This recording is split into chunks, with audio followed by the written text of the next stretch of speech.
आज की कहानी भी एक जंग पर आधारित है जिसका नाम है द रेलवे मैन। ये कहानी उस समय की है जब वर्ल्ड वॉर 2 चल रहा है। कुछ सालों बाद वो खत्म तो हो गया, लेकिन उस जंग के दिए हुए जख्म कुछ लोगों के दिलों में हमेशा के लिए समा गए। तो कहानी शुरू होती है साल 1980 से। जगह है इंग्लैंड का एक वेटरन क्लब। ये वो जगह है जहाँ पे रिटायर आर्मी सोल्जर अपनी कुछ यादों को ताज़ा करने के लिए आते हैं। उन्हीं में से हम एक British army officer Eric Lomax को देखते हैं जो वर्ल्ड वॉर 2 का एक अहम हिस्सा रह चुका है। एरिक सबसे अलग बैठा था, वो अभी भी उन्हीं जंग के दिनों में खोया हुआ था। लेकिन थोड़ी देर बाद वो वहाँ से रेलवे स्टेशन जाके ट्रेन में बैठ जाता है, पर उसे कहीं भी नहीं जाना है। वो उस ट्रेन का पूरा सफ़र करके दोबारा उसी स्टेशन पे आके उतर जाता है जहाँ से वो चढ़ा था।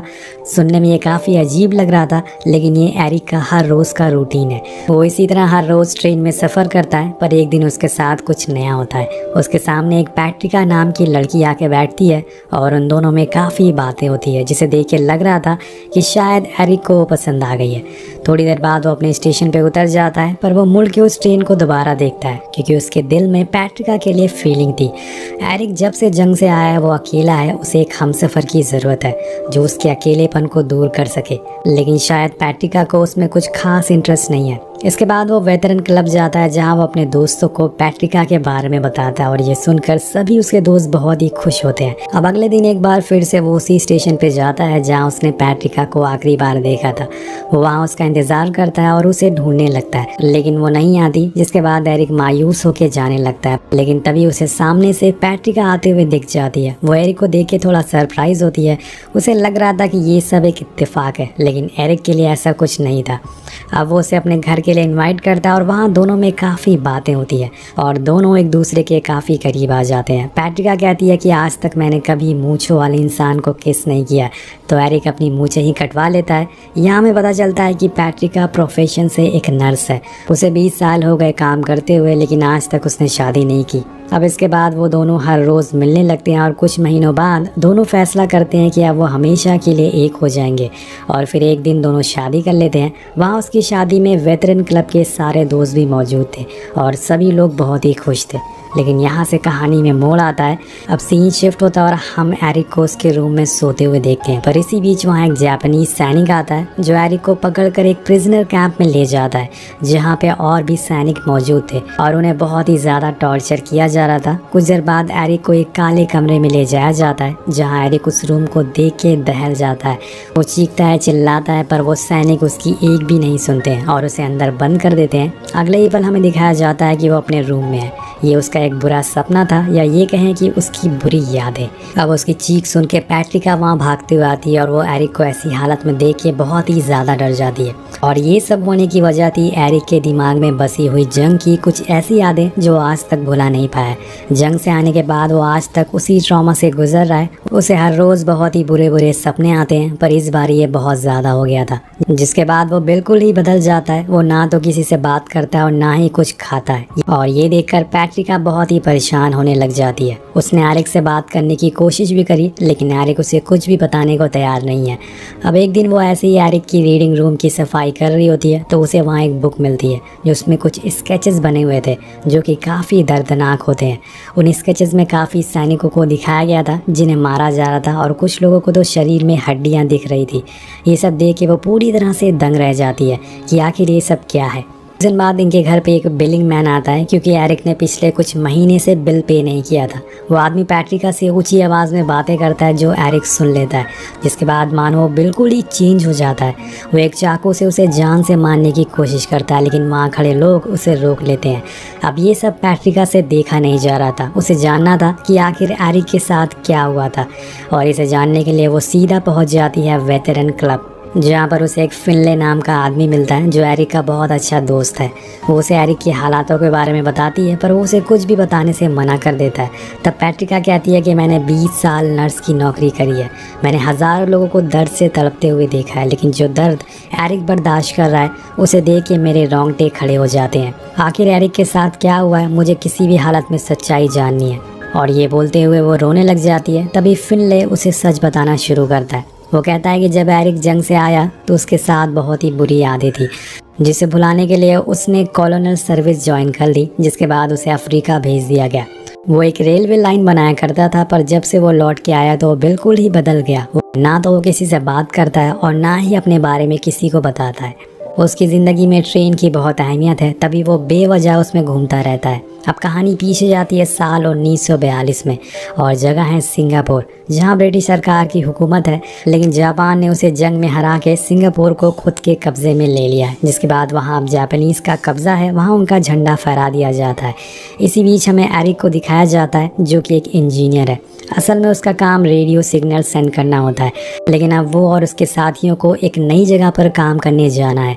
वो जगह जापान के कब्ज़े में है और कुछ देर बाद उन्हें म्यांमार रेलवे स्टेशन पर उतारा जाता है, जहाँ पे एक रेलवे ब्रिज बनाया जा रहा है।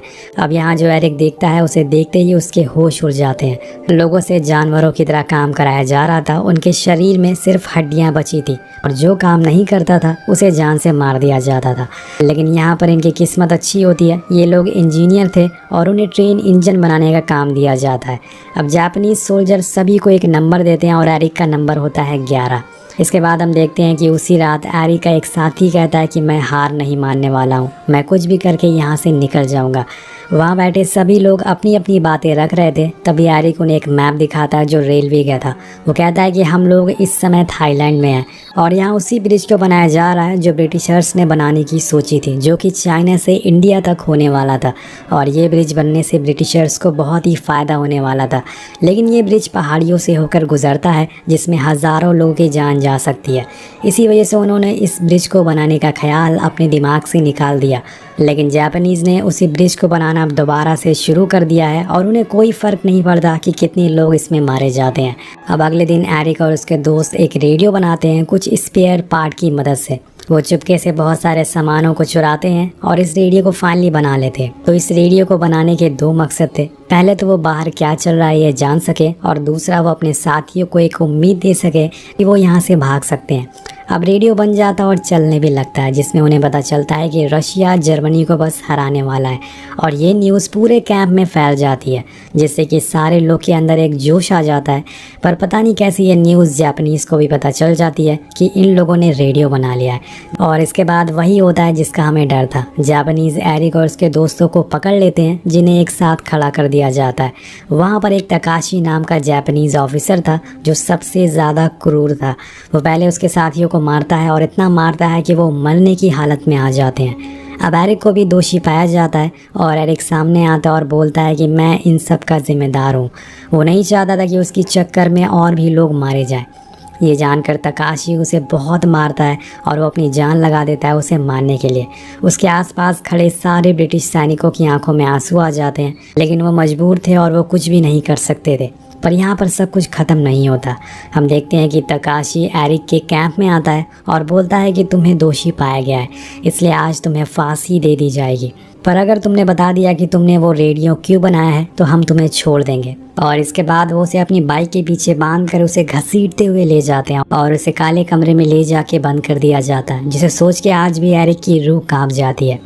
जापानीज़ 2 हफ्ते के बाद उसे उसी हालत में कैंप में लाकर छोड़ देते हैं। पर अब एरिक वो पहले वाला एरिक नहीं रहा। उसके शरीर पे हर जगह चोट के निशान थे, पूरी बदन सिकुड़ चुकी थी। उसके साथी सोचते हैं कि वो मारा गया, लेकिन अभी भी उसकी सांसें चल रही थी। लेकिन यहाँ एरिक ने फिर भी नहीं बताया कि उसने रेडियो क्यों बनाया था, और ना ही उसने ये किसी को आज तक बताया कि उन 2 हफ्तों में उसके साथ क्या हुआ था। चलिए अब कहानी प्रेजेंट में आती है। यहाँ फिनले ये सब पैट्रिका को बता रहा होता है, जिसे सुनने के बाद उसके रोंगटे खड़े हो जाते हैं। उसे यकीन ही नहीं हो रहा था कि एरिक ने इतना दर्द सहा है। फिनले कहता है कि एरिक को प्यार की ज़रूरत है जो तुम उसे दे सकती हो। पर अभी भी वो पहेली नहीं सुलझी, आखिर उन 2 हफ्तों में एरिक के साथ क्या हुआ था। अब पैट्रिका घर आती है और एरिक के साथ थोड़ा टाइम स्पेंड करने की कोशिश करती है, पर वो बिना कुछ बोले ही वहाँ से चला जाता है। एक दिन फिनले उसे मिलने के लिए बुलाता है और एक न्यूज़पेपर दिखाता है जिसमें तकाशी की फ़ोटो छपी थी, और वो बताता है कि ये वही ऑफिसर है जिसने एरिक को टॉर्चर किया था, जो कि थाईलैंड में अभी एक टूर गाइड की जॉब कर रहा है और आज भी वो जिंदा है। और एरिक को ये जानने का पूरा हक है कि आज वो जिस हालत में है उसका दोषी आज भी जिंदा है। तुम अगर चाहो तो उसे ये सारी चीज़ें बता सकती हो। पर पैट्रिका कहती है कि मैं चाहती हूँ कि आप कल हमारे घर पर आएँ और इस बात को एरिक के साथ शेयर करें। अब अगले दिन वो उसके घर आता है और जब ये बात एरिक को पता चलती है तो वो कुछ भी रिस्पॉन्स नहीं करता। एरिक कहता है कि अब हम सोल्जर नहीं हैं, हम स्कूल टीचर हैं और रिटायर्ड सोल्जर हैं। मैं एक हस्बैंड हूँ और मुझे इन सब चीज़ों से कोई भी मतलब नहीं है। लेकिन फिनले चाहता है कि एरिक थाईलैंड जाए और तकाशी को उसी तरह से मारे जैसे उसने हमारे साथ किया है। वो एरिक से एक बार फिर पूछता है कि उस रूम में क्या हुआ था, लेकिन एरिक उसे कुछ भी नहीं बताता। इसके बाद वो लोग फिनले को रेलवे स्टेशन छोड़ने जाते हैं, लेकिन घर आने पर पैट्रिका को एक बहुत ही बुरी खबर के बारे में पता चलता है। उसे पता चलता है कि फिनले ने सुसाइड कर लिया है और ये सुनकर वो पूरी तरह से दंग रह जाती है और फ़ौरन जाके एरिक को बताती है। और ये खबर सुनकर वो कुछ रिएक्ट नहीं करता और अंदर से वो बिल्कुल टूट चुका था और बाहर से वो ऐसा दिखाने की कोशिश कर रहा था मानो उसे कुछ हुआ ही ना हो। दरअसल फिनले भी एरिक की तरह ही उस दर्द से जूझ रहा था जो कि अब उससे बर्दाश्त से बाहर हो चुका था। और अब यहाँ पैट्रिका पूरी तरह से परेशान हो चुकी थी कि आखिर वहाँ पर क्या हुआ था उस जंग के दौरान, क्योंकि उस घाव को भूलने के बजाय वक्त के साथ और वो ताज़ा होते जा रहे हैं। अब फिनले का फ्यूनरल होता है पर एरिक उसमें नहीं जाता। वो घर पे तकाशी की छपी हुई फ़ोटो लेके निकल जाता है। अब जब पैट्रिका घर आती है तो देखती है कि एरिक वहाँ पर नहीं है। अब उसे समझ आ जाता है कि एरिक तकाशी से बदला लेने गया है और जब एरिक घर लौटेगा तो वो अपनी सारी यादों को पीछे छोड़ कर आएगा। अब सीन कट होता है और हम एरिक को थाईलैंड के स्टेशन पे उतरते हुए देखते हैं। वो यहाँ बिना किसी को बताए तकाशी से मिलने आया था। उसकी ट्रेन उसी ब्रिज से होकर गुजरती है जो उसके साथियों ने खून पसीने बहा कर बनाया था। अब थाईलैंड में पहला कदम रखते ही मानो वो फिर से एक बार 1942 में चला जाता है। अब जैसे जैसे वो कदम बढ़ा रहा था हर चीज़ ताज़ा होती जा रही थी। वो वहाँ के एक म्यूज़ियम जाता है जहाँ उसी रेलवे ब्रिज बनाते हुए सैनिक शहीद हो गए थे, उनकी याद में स्टैचू बनाया गया था। यहाँ हम उसके हाथ में एक चाकू भी देखते हैं जो कि वो तकाशी को मारने के लिए लाया है। वो आज अपना सारा गुस्सा उस पर निकालने वाला है और थोड़ी देर बाद उसे तकाशी एक बुद्धा मंदिर में दिख जाता है जो एक टूरिस्ट गाइड की जॉब कर रहा था। वो उन टूरिस्ट को उसी कैंप में लेके जाता है जहाँ वो ऑफिसर हुआ करते थे। उसका पीछा करते करते एरिक भी वहाँ पहुँच जाता है और वो वहीं खड़ा रहता है। जब ले जाते हैं तो वो अंदर जाता है जहाँ पे कुछ जापानीज सैनिकों की यादों में फ़ोटो लगाई गई थी। कुछ देर बाद वहाँ तकाशी आता है जो अब बिल्कुल बदल गया था और उसे देखकर ऐसा लग रहा था कि जैसे कि वो एक साथ हज़ारों दर्द से गुजर रहा हो। शायद ये उसका कर्मा है जो उसने ब्रिटिश सोल्जर के साथ किया था। अब पहले तो वो एरिक को पहचान नहीं पाता, लेकिन थोड़ी देर में उसे सब कुछ याद आ जाता है। उसे पहचानते ही वो उसे माफ़ी मांगता और कहता है कि उसने जो भी सैनिकों के साथ किया उसकी सज़ा आज तक वो भुगत रहा है। लेकिन यहाँ पर एरिक बदले की भावना से आया था। अब कहानी एक बार फिर से पास में जाती है जहाँ पर तकाशी एरिक को अपने सामने उसी जगह बैठा के उसे सवाल पूछ रहा है जहाँ वो आज खुद बैठा हुआ है। वो बार बार उससे बस एक ही सवाल पूछ रहा था कि आखिर तुमने वो रेडियो क्यों बनाया है, और एरिक बस उसे एक ही जवाब दे रहा था कि मैंने बस वो बाहर की न्यूज़ सुनने के लिए बनाया था। वो बस एक रिसीवर रेडियो है, उसे किसी को संदेश नहीं भेजा जा सकता। मैं कोई जासूस नहीं हूँ। लेकिन तकाशी उसकी बात सुनने को राज़ी नहीं होता। वो उसे और टॉर्चर करता है और उसके साथ कुछ ऐसे काम होते हैं जो बताए नहीं जा सकते, बस उसे एरिक ही महसूस कर सकता है। इसके बाद तकाशी उसे बाहर लाता है और वहाँ लेटा के उसे खूब मारता है। एरिक चिल्लाता है पर यहाँ उसकी सुनने वाला कोई भी नहीं था और इसके बाद वो उसे एक पिंजरे में बंद कर देता है और कई दिनों तक भूखा रखा जाता है। साथ साथ में उस पिंजरे में चूहे भी छोड़ दिए जाते हैं जो एरिक के हर हिस्से को नोच डालते हैं। लेकिन यहाँ भी जापानीज नहीं रुकते। वो आखिर में उसे काले कमरे में ले जाते हैं जिसकी झलक आज भी एरिक को डरा देती है। हर रोज़ वो लोग उसके साथ ऐसा ही करते हैं और 2 हफ्तों के बाद 1942 में ब्रिटिश सैनिक एक बार फिर थाईलैंड पे अपना कब्जा कर लेते हैं, जिसके बाद सारे ब्रिटिश सैनिकों को छुड़ा लिया जाता है।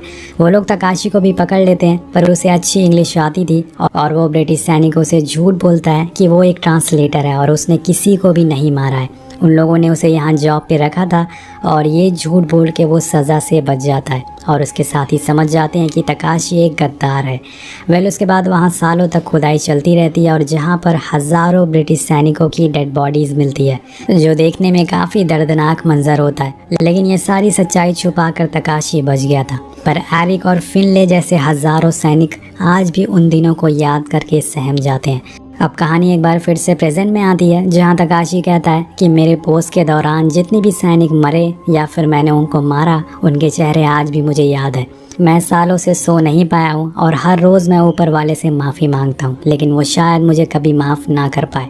और यहाँ पर एरिक के मन में बदले की आग जल रही थी। वो सेम उसी तरह से उसका हाथ रखता है जैसे कि सालों पहले तकाशी ने उसके साथ किया था, पर यहाँ पर वो उसके हाथ को नहीं तोड़ता क्योंकि एरिक उसके जैसा नहीं है, लेकिन वो उसे घसीट कर बाहर ले जाता है और उसी पिंजरे में बंद कर देता है जहाँ एरिक को सालों पहले बंद किया गया था। और इसके बाद आखिरकार पूरे 45 साल बाद वो उसी काले कमरे में दोबारा जाता है जहाँ वो अपने उन 2 हफ्तों को याद करता है। यहाँ आखिरकार हमें पता चलता है कि उसके साथ उन हफ्तों में क्या हुआ था, क्यों वो उस कमरे को देख के इतना ज़्यादा डर जाता है। कहानी पास में जाती है, हम देखते हैं कि जापानीज़ उसे वहाँ लेटा देते हैं। पहले तो वो उसे खूब मारते हैं और उसके मुंह में पानी भर देते हैं और एरिक लगातार चिल्लाता रहता है कि मदर आप मेरी मदद क्यों नहीं कर रही हैं। और वो उसे एक ही सवाल पूछते थे कि उसने वो रेडियो क्यों बनाया, जिसके जवाब में एरिक एक ही जवाब देता था और इसी तरह से उसके साथ यही सब 2 हफ्तों तक चलता रहता है। अब एरिक और ज़्यादा दर्द बर्दाश्त नहीं कर सकता, इसलिए वो उन्हें एक सच बताता है। वो कहता है कि जब तुम जापानीज़ ब्रिज बना रहे होगे तो अमेरिका तुम्हारे शिप डिस्ट्रॉय कर देंगे, जिसकी वजह से जापान में फूड की शॉर्टेज हो जाएगी और तुम्हारे लोग भूखे मरने लगेंगे और फिर अमेरिका तुम्हारा ब्रिज, तुम्हारे रोड, सब कुछ बर्बाद कर देगा, जिससे तुम्हारी फैमिली भूखी मर जाएगी। और यही सारी चीज़ें मैंने रेडियो पर सुना था। लेकिन तकाशी कहता है कि तुम झूठ बोल रहे हो, तुम्हारी आर्मी हार रही है, तुम लोग कुत्ते की तरह सरेंडर करोगे, अपनी हालत देखो, जैसी तुम्हारी हालत है मैं तुम्हारी आर्मी की भी वैसी हालत कर दूंगा। अब ये सारी चीज़ें सोचकर एरिक की आंखों से आंसू आ जाते हैं और वो बाहर आता है और तकाशी के साइड में बैठ के फिनले के बारे में उसे बताता है कि वो चाहता था कि मैं तुम्हें जान से मार दूं। तकाशी कहता है कि मैंने हर रोज़ खुद को उसी तकलीफ़ में महसूस किया है जो मैंने तुम लोगों को दी थी, लेकिन फिनले सही था, मुझे मार डालो, शायद मुझे ऊपर वाले ने इसी दिन के लिए ज़िंदा रखा है। लेकिन एरिक ऐसा नहीं करता, वो उसे आज़ाद कर देता और उसे पता लग गया था कि अब ये तकाशी वो पहले वाला तकाशी नहीं है। वो और मैं दोनों ही अंदर से खोखले और बेजान हो गए हैं और ऐसे लोगों को मार कर कोई भी फ़ायदा नहीं है। वो वहाँ से उसी ब्रिज पर जाता है और अपने उस चाकू को फेंक देता है। अब यहाँ से वो सीधा अपने घर जाता है जहाँ एरिक ने आज महीनों बाद पैट्रिका को गले से लगाया था। वो समझ जाती है कि जैसे उसने सोचा था वैसे ही हुआ है, एरिक ने अपनी बुरी यादों को पीछे छोड़ दिया है। कुछ दिन बीत जाते हैं पर अब सब कुछ सही होने लगता है। के बाद एरिक अपने सबसे अच्छे दोस्त फिनले को बहुत याद करता है और कुछ दिन बाद एरिक के पास तकाशी का एक लेटर आता है जिसमें लिखा था, डियर एरिक लोमैक्स, मैं तुम्हारे चेहरे को आज तक भूल नहीं पाया हूँ। हमारी आर्मी ने तुम्हारे लोगों के साथ बहुत बुरा किया है। जंग खत्म हुए बहुत समय बीत चुका है, लेकिन आज भी मैं तड़प रहा हूँ। मैं तुम्हें कभी नहीं भूलूंगा। तुम्हारा हाथ, तुम्हारी आंखें, हो सके तो मुझे माफ़ करके मेरी पीड़ा को दूर कर दो। ये लेटर एरिक पैट्रिका को दिखाते हुए कहता है कि मुझे एक बार फिर से थाईलैंड जाना होगा, पर इस बार तुम भी मेरे साथ चलना। अब सीन कट होता है और हम एरिक को उसी जगह खड़ा हुआ देखते हैं जहाँ उसने पहली बार काम किया था। वहाँ पर तकाशी भी आता है और उसे जापानीज रिवाज से उसके सामने झुककर उसे सम्मान देता है और नम आंखों से उसे माफ़ी मांगता है। अब एरिक उसे वही लेटर देता है और कहता है कि मुझे पता है कि जिस तरह सालों मैं दर्द में था, तुमने भी बहुत दर्द झेला है। ये सुनकर तकाशी उसे गले से लगाकर रोने लगता है और एरिक ने तकाशी को माफ़ कर दिया था, क्योंकि अगर कोई इंसान किसी को माफ़ कर दे तो उसका दिल बहुत ही बड़ा होता है और ये एरिक ने करके दिखा दिया था। और ये देखकर दूर खड़ी पैट्रिका रोने लगती है और इसी खूबसूरत अंत के साथ ये कहानी ख़त्म हो जाती है।